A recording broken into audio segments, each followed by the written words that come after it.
السلام عليكم ورحمة الله وبركاته. دلائل النبوة. الحلقة 6. فتح القسطنطينية.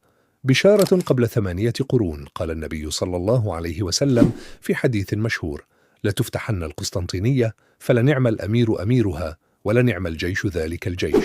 قيل هذا الكلام في زمن لم يكن للمسلمين فيه بحرية كبرى ولا إمبراطورية عظمى، وكانت القسطنطينية أعظم مدن العالم، محصنة بأسوار هائلة لم تستطع جيوش كثيرة اقتحامها.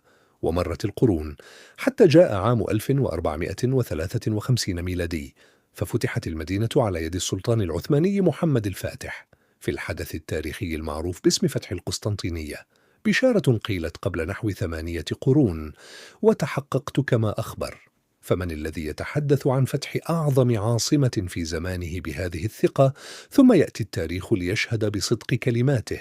إنها دلائل تتتابع.